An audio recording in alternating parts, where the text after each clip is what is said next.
Hi, my name's Laura Mish. And my name is Sophie Birch. And we're here at King's Place in London. And we've just finished rehearsing on the Soundscape system that's currently installed in King's Place, which is like a sound system that allows you to spatialize your shows in complete 360 degrees of sound.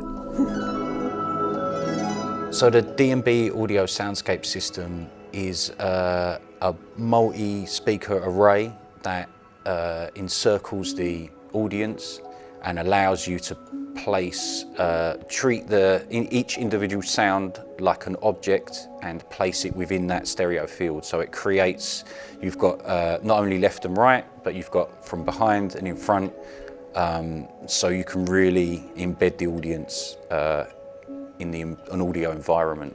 So it's like welcoming people into something, like into sound, and engaging with sound in another way than just looking at a stage with a stereo setup.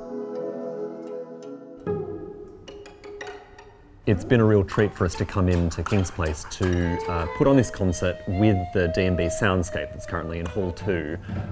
We're playing 5 pieces, and each of the 5 works have had quite a different treatment with this system that is in place, and in particular George Crumb's Black Angels, where there are so many sort of crazed interjections and effects and extended techniques.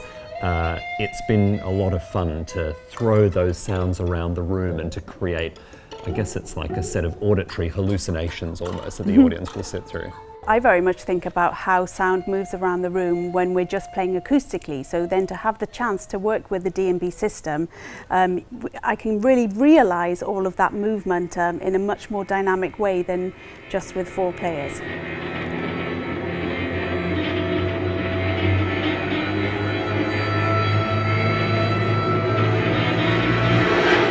So I'm really excited for this showcase of my piece at King's Place with the Riot Ensemble, and to be using the Soundscape, reimagining my piece with spatialized audio. So when I first received the commission and I knew I had my idea, the atom cry, which is a sonic phenomenon that occurs in nuclear fission, I thought that I could reflect this in the soundscape. And I found a model of hydraulic compression and how atoms respond to that. And I've basically copied the movement of the particle and mapped that out in the soundscape.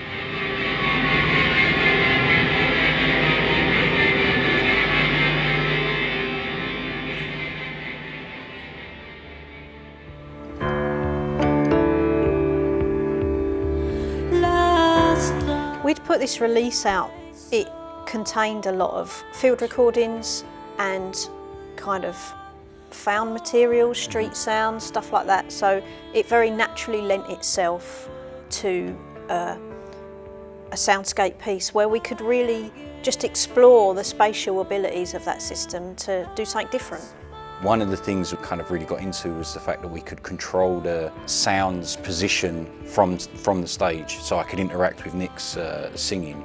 So one of the field recordings is it's in Bethnal Green. It's just street noise and cars and stuff like that, but I was able to kind of move the sound around the audience, which was a really great. You know, we had never been able to do anything like that. I mean, of course you can do it in a studio and you can kind of create that kind of, those kind of images for a recording, but to be able to do that live was really, really good. I think for me, what excites me is the idea that ultimately sound is like a very bodily experience. So just from like an audience perspective, I'm really excited to present our music in a way that feels much more engulfing and all-encompassing than you would necessarily get with a traditional stereo setup. I personally feel the music physically in a different way because you are more surrounded by it. It gives my body a different feeling, and I think it just enhances it all into a different dimension. It's more than reality, so it almost feels like every dial has been turned up and you're seeing this kind of amazing Technicolor version. Something that's becoming more and more advanced technologically, and I feel like that is definitely going to be the new way in which we experience performances, dance, any art installations and things like that. And I feel like, you know, things like the Soundscape are paving the way of new experiences, and it's really exciting. Having the opportunity to use a system like that really enabled us to push ourselves forward a little bit. All the stuff we were able to do, it feels like you've really just started opening the doors to what you can sort of create with it. What we would really love is to come back and do sort of between 20 and 30 nights on the trot with this system, because, you know, the more time you spend with it, I think, the more you realise what possibilities it offers, and you know, it does become like another artistic tool. Yeah, it's a real luxury to be able to work with a D&B system like this, and obviously the more chances we got to do it, the more fun we would have.